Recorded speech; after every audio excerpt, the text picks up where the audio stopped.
जय माता दी। आप सभी पर माँ कालरात्रि का आशीर्वाद सदैव बना रहे। नवरात्रि के 7वें दिन सप्तमी तिथि में माँ कालरात्रि की पूजा का विधान है। इस दिन भक्त उपवास रखते हैं और माँ कालरात्रि की कथा का श्रवण करते हैं। माँ कालरात्रि ने रक्त बीज दैत्य का वध किया था और आज के इस वीडियो में आप माँ कालरात्रि से संबंधित कुछ कथाएं सुनेंगे और कथाओं के अंत में आप श्री दुर्गा चालीसा पाठ, आरती और क्षमा याचना भी सुनेंगे। तो कथा को अंत तक जरूर सुनिएगा। माँ कालरात्रि की मुख्य कथा आप बाद में सुनेंगे, उससे पहले सुनिए माँ के चमत्कार की कथा जो उन्होंने अपने भक्तों पर कृपा करके किए थे। माँ की लीला अद्भुत है। माँ कालरात्रि का स्वरूप भले ही देखने में भयंकर हो, किंतु वे अपने भक्तों का सदा शुभ करती हैं, इसीलिए उन्हें शुभंकरी भी कहते हैं। तो आइए कथा से पहले हम सभी मिलकर माँ कालरात्रि का ध्यान करें। हम सभी माँ कालरात्रि को प्रणाम करते हैं, जिनका वर्ण श्याम है, 4 भुजाएं हैं और स्वरूप अत्यंत भयानक है। माँ का दाहिना हाथ वर और अभय देने वाला है तथा बाएं हाथ में खड्ग और लोहे का कांटा है। वे खुले केशों वाली प्रचंड शक्ति से युक्त सिंह पर आरूढ़ अपने भक्तों के सभी शत्रुओं का नाश करने वाली और उन्हें अभय प्रदान करने वाली हैं। हम सभी माँ कालरात्रि को बारंबार प्रणाम करते हैं। एक बार एक गांव के किनारे एक छोटी सी कुटिया में सरस्वती नाम की एक स्त्री रहती थी। उसका पति सालों पहले चल बसा था और वह अकेले ही अपना जीवन गुजार रही थी। चारों ओर उसे केवल अंधेरा और डर दिखाई देता। रात को ऐसा लगता मानो कोई अदृश्य शक्ति उसके पीछे घूम रही है और वह अक्सर अपने बच्चों को कहती कि बेटा रात को बाहर मत निकलना, अंधेरे में भूत प्रेत घूमते हैं। गांव वाले उसका मजाक उड़ाते, लेकिन भीतर ही भीतर सरस्वती भय और अकेलेपन में डूबी रहती। एक दिन उसकी पड़ोसन ने कहा, अरे बहन, डर में जीते जीते तू और भी बीमार हो जाएगी। क्यों ना माँ काली के मंदिर जाकर दीप जलाए। सुना है माँ का नाम जपने से डर भाग जाता है। सरस्वती हिचकिचाई। उसे लगा क्या सचमुच कोई देवी मेरे इस डर को दूर कर सकती है। फिर भी वह लोगों की बातों पर विश्वास करके मंदिर पहुंची। रात का समय था। मंदिर में केवल एक दिया टिमटिमा रहा था। मूर्ति के सामने माँ काली का भयानक रूप, गर्दन में खोपड़ियों की माला, हाथों में अस्त्र शस्त्र देखकर सरस्वती घबरा गई। माँ को देखते ही सरस्वती मन ही मन कहने लगी, हाय, ये कैसी भयंकर माता है, मैं तो और भी डर गई। और उसी समय मंदिर के पुजारी जी ने आकर कहा, बेटी, जो तू देख रही है वो डर नहीं बल्कि तेरे अज्ञान का पर्दा है। माँ का रौद्र रूप उनके भक्तों की रक्षा के लिए है। तू डर मत और उनके चरणों में अपना सिर रख दे। कांपते हाथों से सरस्वती ने माँ के चरण पकड़े और तभी जैसे एक अद्भुत घटना घट गई। मूर्ति की आंखों से तेज प्रकाश निकला और पूरा मंदिर जगमग हो उठा। सरस्वती को महसूस हुआ माँ काली उसकी पीठ पर हाथ फेर रही हैं। एक कोमल किंतु दृढ़ वाणी उसके कानों में गूंजी। ये थी माँ काली की वाणी। माँ कह रही थी, बेटी, तू जिस अंधेरे में डर रही थी वह बाहर का नहीं बल्कि तेरे खुद के मन का अंधेरा था। आज से तेरा भय समाप्त। तू जहाँ भी जाएगी मेरा हाथ तेरे सिर पर रहेगा।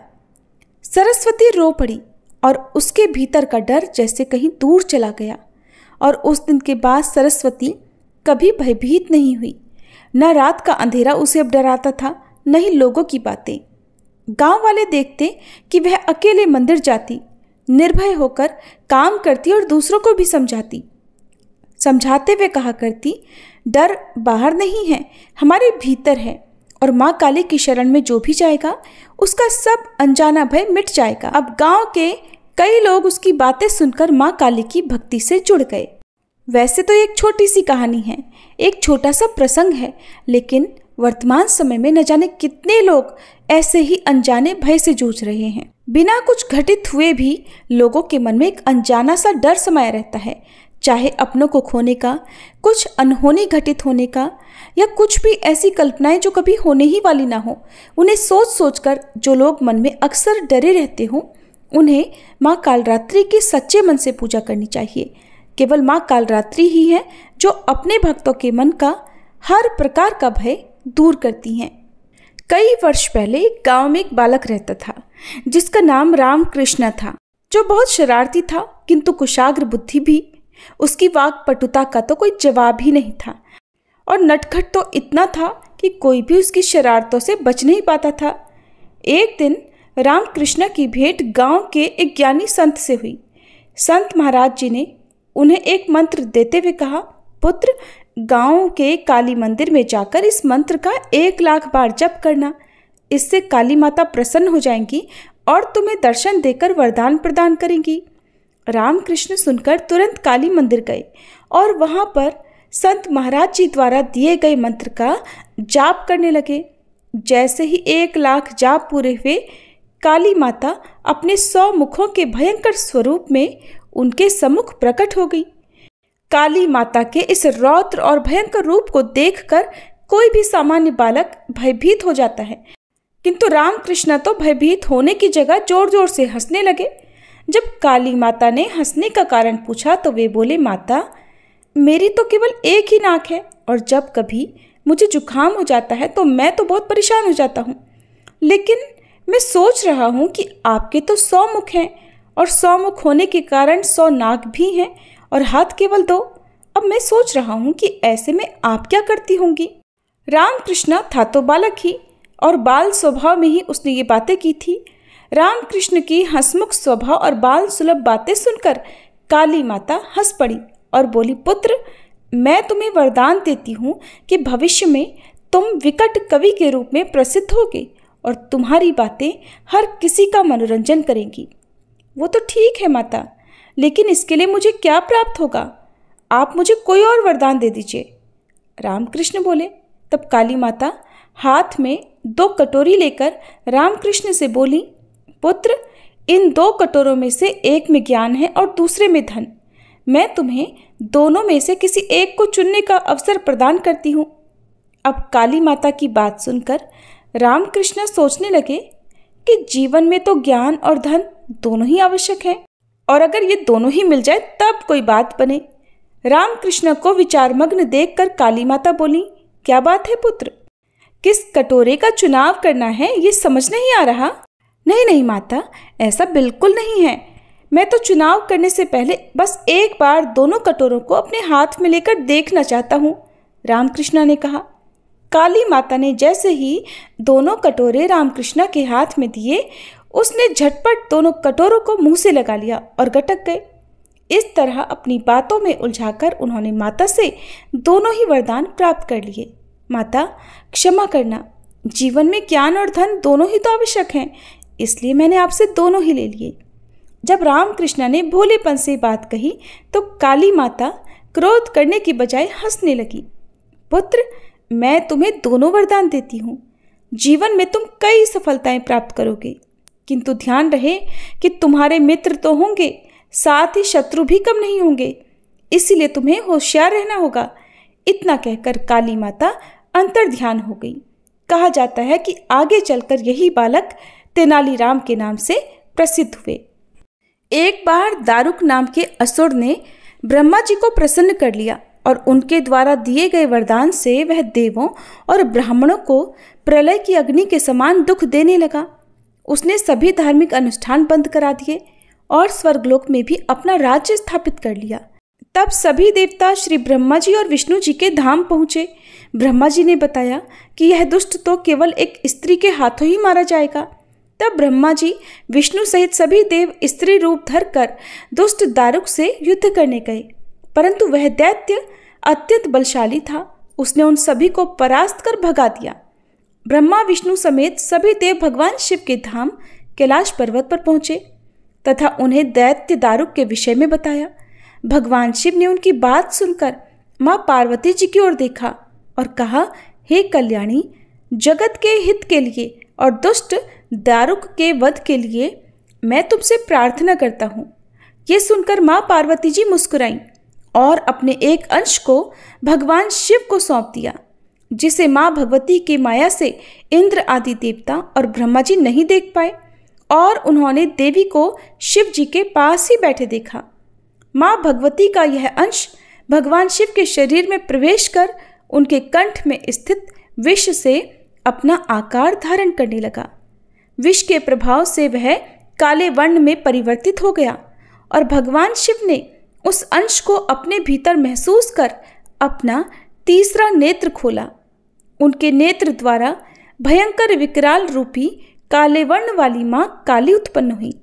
मां काली के ललाट में तीसरा नेत्र और चंद्र रेखा थी।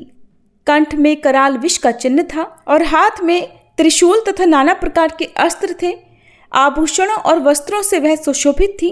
मां काली के भयंकर और विकराल रूप को देखकर देवता और सिद्ध लोग भागने लगे। मां काली के केवल हुंकार मात्र से ही दारुक समेत सभी असुर सेना जलकर भस्म हो गई। मां के क्रोध की ज्वाला से संपूर्ण लोक जलने लगा और उनके क्रोध से संसार को जलते देख भगवान शिव ने एक बालक का रूप धारण किया।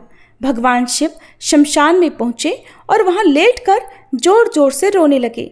जब मां काली ने शिव रूपी उस बालक को देखा तो उनके मन में उस बालक के प्रति वात्सल्य उमड़ पड़ा और फिर बड़े प्रेम से वात्सल्य भाव में भरकर उन्होंने उस बालक को अपने हृदय से लगा लिया और उन्हें स्तनपान कराने लगी।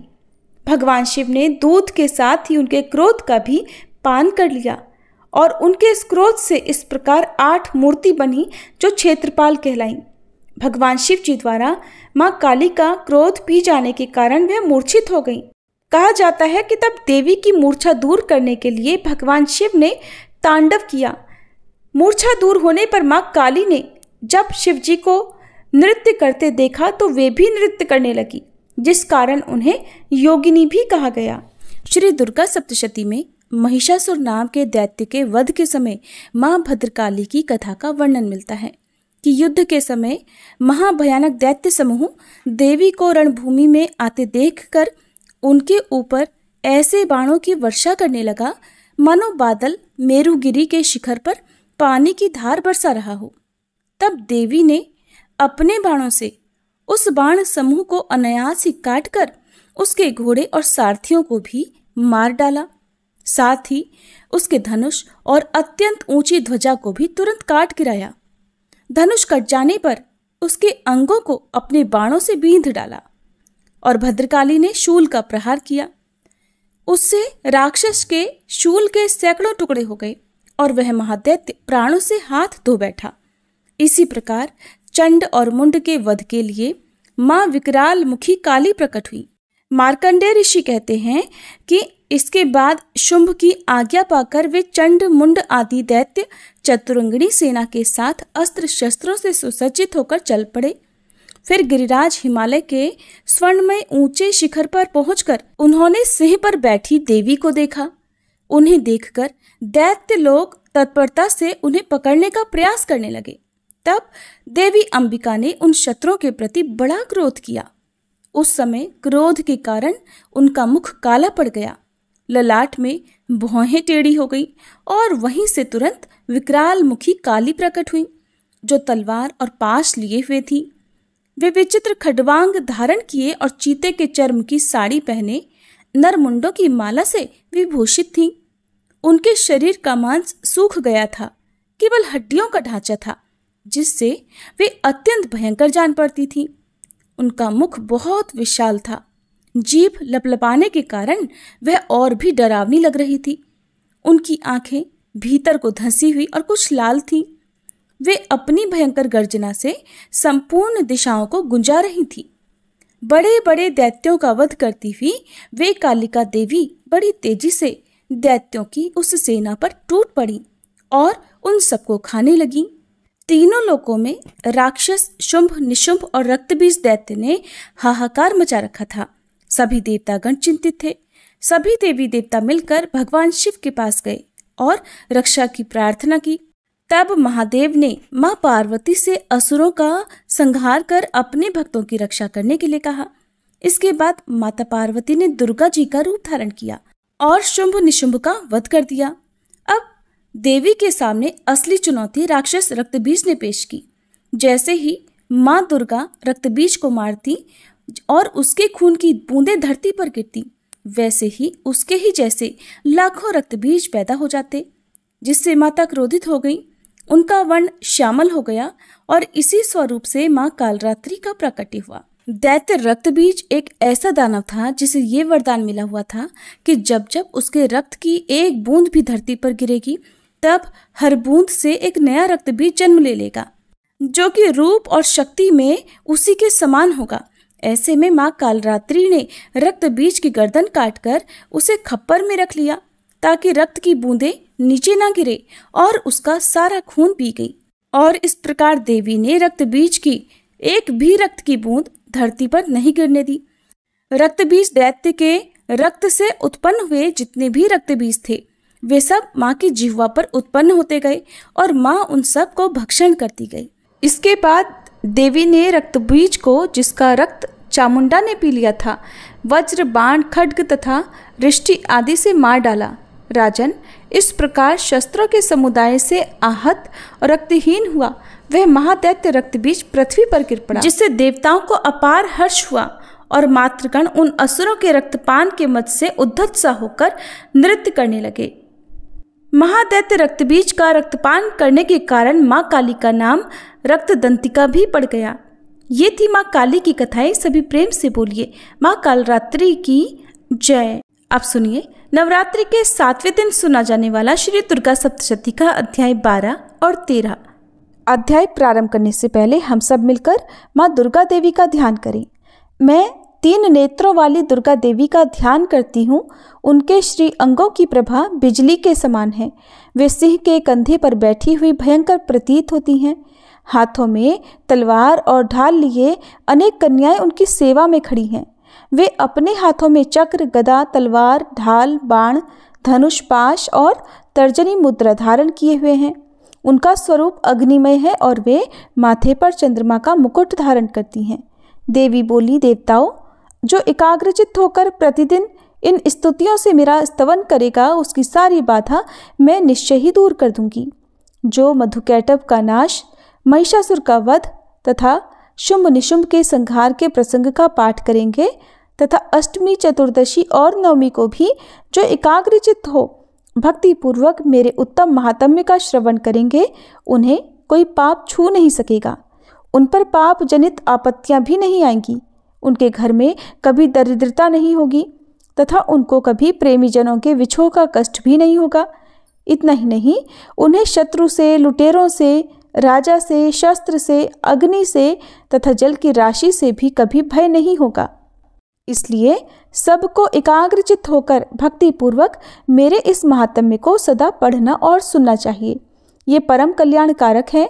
मेरा महात्म्य महामारी जनित समस्त उपद्रवों तथा आध्यात्मिक आदि तीनों प्रकार के उत्पातों को शांत करने वाला है। मेरे जिस मंदिर में प्रतिदिन विधि पूर्वक मेरे इस महात्म्य का पाठ किया जाता है, उस स्थान को मैं कभी नहीं छोड़ती। वहाँ सदा ही मेरा सन्निधान बना रहता है। बलिदान, पूजा, होम तथा महोत्सव के अवसरों पर मेरे इस चरित्र का पूरा पूरा पाठ और श्रवण करना चाहिए। ऐसा करने पर मनुष्य विधि को जानकर या बिना जाने भी मेरे लिए जो बलि, पूजा या होम आदि करेगा, उसे मैं बड़ी प्रसन्नता के साथ ग्रहण करूंगी।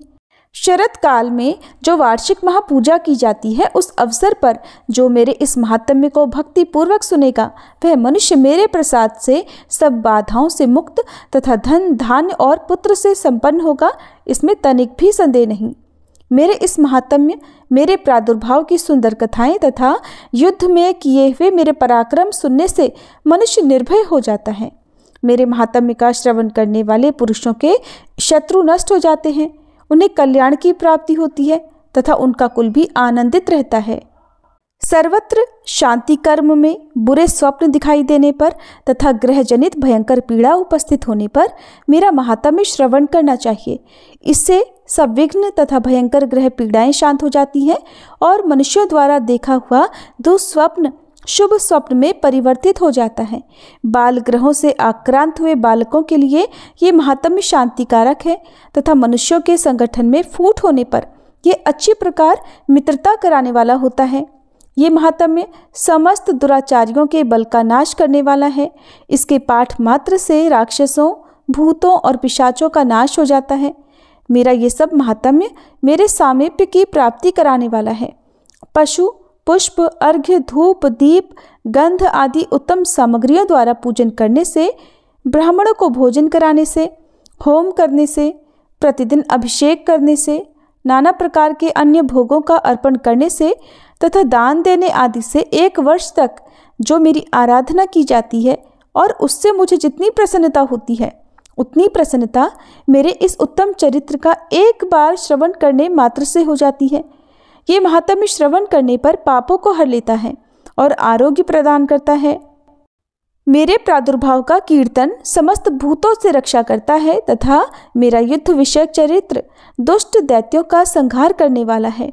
इसके श्रवण करने पर मनुष्यों को शत्रु का भय नहीं रहता। देवताओं, तुमने और ब्रह्म ऋषियों ने जो मेरी स्तुतियाँ की हैं तथा ब्रह्मा जी ने जो स्तुतियाँ की हैं, वे सभी कल्याणमयी बुद्धि प्रदान करती हैं।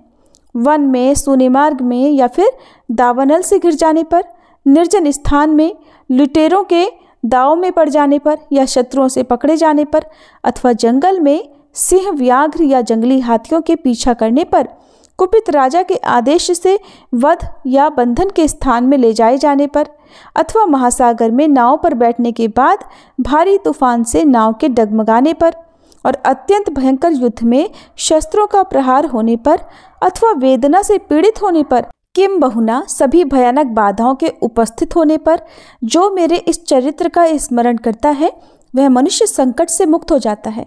मेरे प्रभाव से सिंह आदि हिंसक जंतु नष्ट हो जाते हैं तथा लुटेरे और शत्रु भी मेरे चरित्र का स्मरण करने वाले पुरुष से दूर भागते हैं।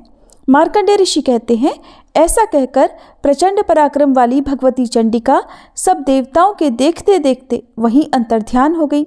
फिर समस्त देवता भी शत्रुओं के मारे जाने से निर्भय होकर पहले की तरह यज्ञ भाग का उपभोग करते हुए अपने अपने अधिकार का पालन करने लगे। संसार का विध्वंस करने वाले महाभयंकर अतुल पराक्रमी देव शत्रु शुंभ तथा महाबली निशुंभ के युद्ध में देवी द्वारा मारे जाने पर शेष दैत्य पाताल लोक में चले आए। राजन, इस प्रकार भगवती अंबिका देवी नित्य होती हुई भी पुनः पुनः प्रकट होकर जगत की रक्षा करती हैं। वे ही इस विश्व को मोहित करती हैं और वे ही इस जगत को जन्म देती हैं और वे ही प्रार्थना करने पर संतुष्ट होकर विज्ञान एवं समृद्धि प्रदान करती हैं। राजन, महाप्रलय के समय महामारी का स्वरूप धारण करने वाली वे महाकाली ही इस समस्त ब्रह्मांड में व्याप्त हैं। वे ही समय समय पर महामारी होती और वो ही स्वयं अजन्मा होती हुई भी सृष्टि के रूप में प्रकट होती हैं। वे सनातनी देवी ही समयानुसार संपूर्ण भूतों की रक्षा करती हैं। मनुष्यों के अभ्युदय के समय में वे ही घर में लक्ष्मी के रूप में स्थित होकर उन्नति प्रदान करती हैं और वे ही अभाव के समय दरिद्रता बनकर विनाश का कारण होती हैं। पुष्प, धूप और गंध आदि से पूजन करके उनकी स्तुति करने पर वे धन, पुत्र, धार्मिक बुद्धि तथा उत्तम गति प्रदान करती हैं। जय माता दी। इस प्रकार श्री मार्कंडेय पुराण में सावर्णिक मनवंतर की कथा के अंतर्गत देवी महात्म्य में फल स्तुति नामक 12वां अध्याय पूर्ण हुआ। अब सुनिए 13वां अध्याय। और श्री दुर्गा सप्तशती के 13वें अध्याय में राजा सुरथ और वैश्य को देवी के वरदान का वर्णन किया गया है। अध्याय प्रारंभ करने से पहले हम सब माँ दुर्गा का ध्यान करें, जो उदय काल के सूर्य मंडल की सी कांति धारण करने वाली हैं, जिनकी 4 भुजाएं और 3 नेत्र हैं तथा जो अपने हाथों में पाश, अंकुश, वर एवं अभय की मुद्रा धारण किए रहती हैं, उन शिवा देवी का मैं ध्यान करती हूँ। मार्कंडेय ऋषि कहते हैं, राजन, इस प्रकार मैंने तुमसे देवी के उत्तम महात्म्य का वर्णन किया। जो इस जगत को धारण करती हैं, उन देवी का ऐसा ही प्रभाव है। वे ही विद्या उत्पन्न करती हैं। भगवान विष्णु की माया स्वरूपा उन भगवती के द्वारा ही तुम, ये वैश्य तथा अन्यान्य विवेकी जन मोहित होते हैं, मोहित हुए हैं और आगे भी मोहित होंगे। महाराज, तुम उन्हीं परमेश्वरी की शरण में जाओ। आराधना करने पर वे मनुष्यों को भोग, स्वर्ग तथा मोक्ष प्रदान करती हैं। मार्कंडेय जी कहते हैं, मेधा मुनि के ये वचन सुनकर राजा सुरथ ने उत्तम व्रत का पालन करने वाले उन महाभाग महर्षि को प्रणाम किया। वे अत्यंत ममता और राज्यापहरण से बहुत खिन्न हो चुके थे। महामुने इसलिए विरक्त होकर वे राजा तथा वैश्य तत्काल तपस्या को चले गए और वे जगदम्बा के दर्शन के लिए नदी के तट पर रहकर तपस्या करने लगे। वे वैश्य उत्तम देवी सूक्त का जप करते हुए तपस्या में प्रवृत्त हुए। वे दोनों नदी के तट पर देवी की मिट्टी की मूर्ति बनाकर पुष्प, धूप और हवन आदि के द्वारा उनकी आराधना करने लगे। उन्होंने पहले तो धीरे धीरे आहार को कम किया, फिर बिल्कुल निराहार रहकर देवी में ही मन लगाए एकाग्रता पूर्वक उनका चिंतन आरंभ किया। वे दोनों अपने शरीर के रक्त से प्रोक्षित बलि देते हुए लगातार 3 वर्ष तक संयम पूर्वक आराधना करते रहे। इस पर प्रसन्न होकर जगत को धारण करने वाली चंडिका देवी ने प्रत्यक्ष दर्शन देकर कहा। देवी बोली, राजन तथा अपने कुल को आनंदित करने वाले वैश्य, तुम लोग जिस वस्तु की अभिलाषा रखते हो वो मुझसे मांगो, मैं संतुष्ट हूँ, इसलिए तुम्हें वह सब कुछ दूंगी। मार्कंडेय जी कहते हैं, तब राजा ने दूसरे जन्म में नष्ट न होने वाला राज्य मांगा तथा इस जन्म में भी शत्रुओं की सेना को बलपूर्वक नष्ट करके पुनः अपना राज्य प्राप्त कर लेने का वरदान मांगा। वैश्य का चित्त संसार की ओर से खिन्न एवं विरक्त हो चुका था और वे बड़े बुद्धिमान थे, अतः उस समय उन्होंने तो ममता और अहंता रूप आसक्ति का नाश करने वाला ज्ञान मांगा। देवी बोली, राजन तुम थोड़े ही दिनों में शत्रुओं को मारकर अपना राज्य प्राप्त कर लोगे। अब वहां तुम्हारा राज्य स्थिर रहेगा। फिर मृत्यु के पश्चात तुम भगवान विवस्वान अर्थात सूर्य के अंश से जन्म लेकर इस पृथ्वी पर सावर्णिक मनु के नाम से विख्यात होगे। वैश्वर्य, तुमने भी जिस वर को मुझसे प्राप्त करने की इच्छा की है उसे देती हूँ, तुम्हें मोक्ष के लिए ज्ञान प्राप्त होगा। मार्कंडेय जी कहते हैं, इस प्रकार उन दोनों को मनोवांछित वर देकर तथा उनके द्वारा भक्ति पूर्वक अपनी स्तुति सुनकर अंबिका देवी तत्काल अंतर्ध्यान हो गई। इस तरह देवी से वरदान पाकर क्षत्रियों में श्रेष्ठ सुरथ सूर्य से जन्म ले सावर्णी नामक मनु होंगे।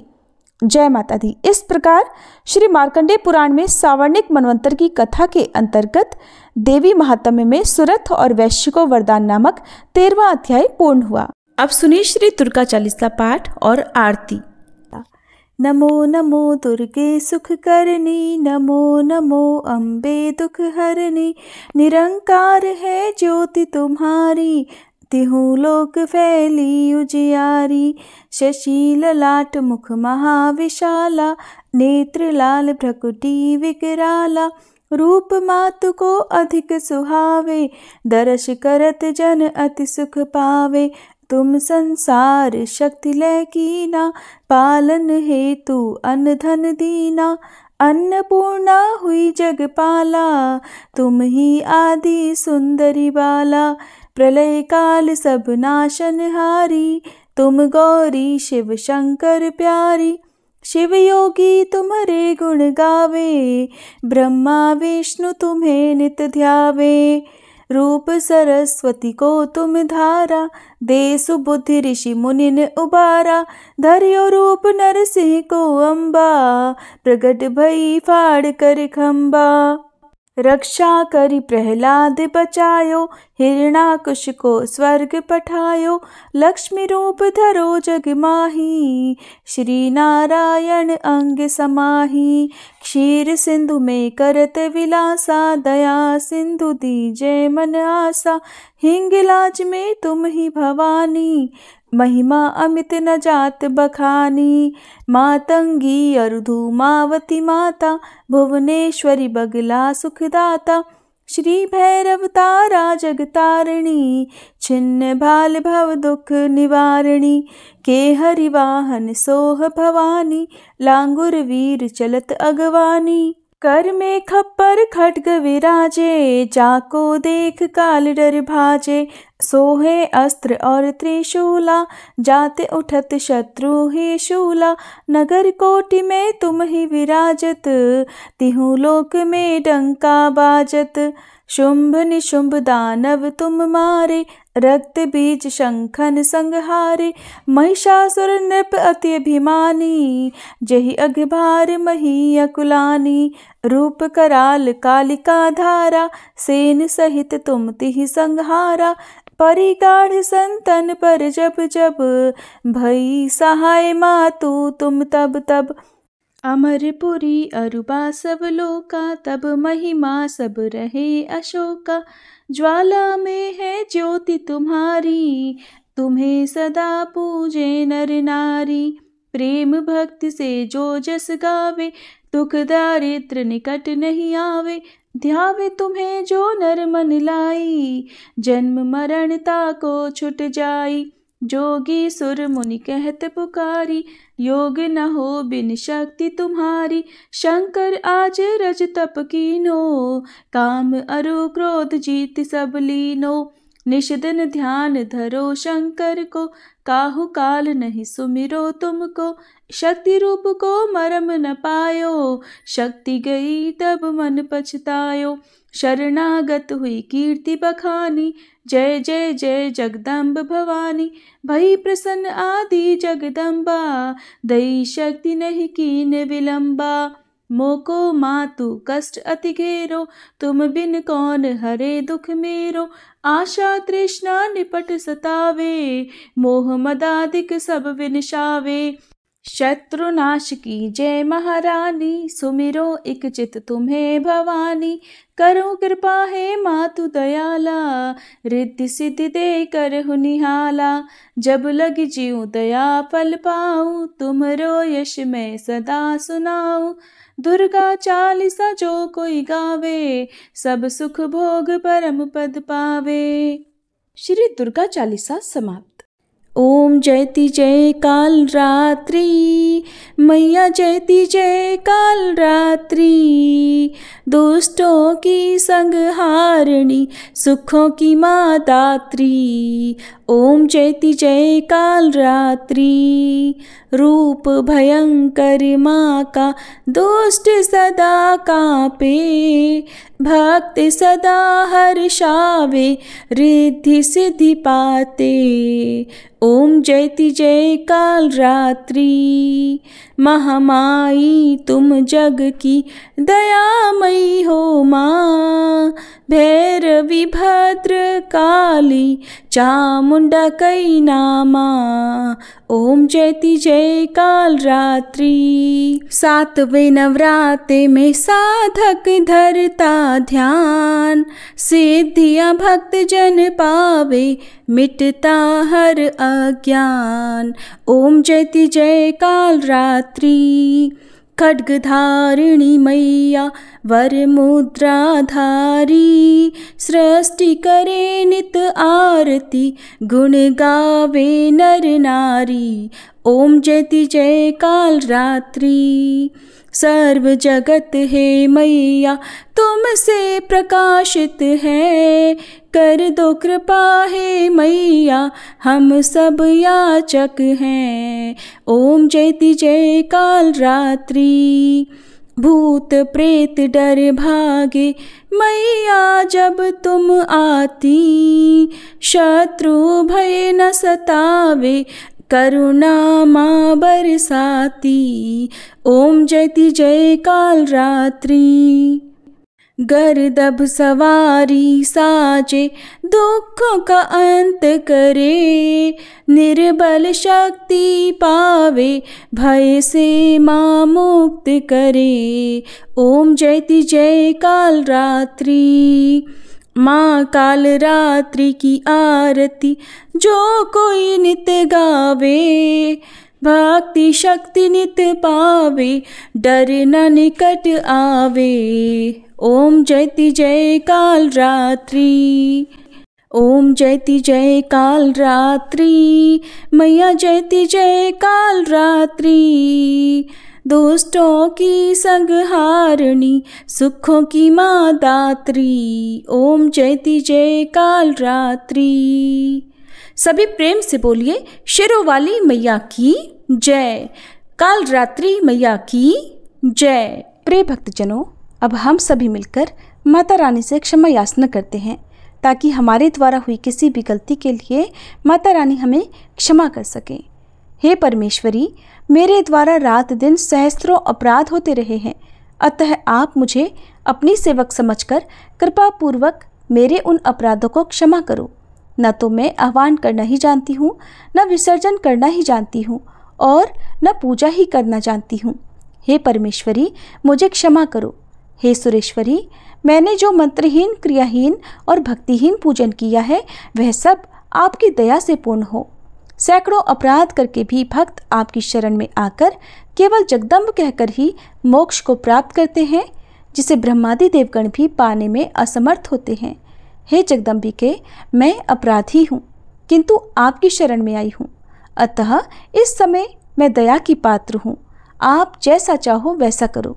अज्ञानवश या बुद्धिभ्रम होने के कारण भूल से मैंने जो कुछ भी कम या अधिक कर दिया हो, हे देवी, हे परमेश्वरी, सब अपराध क्षमा करो और प्रसन्न हो।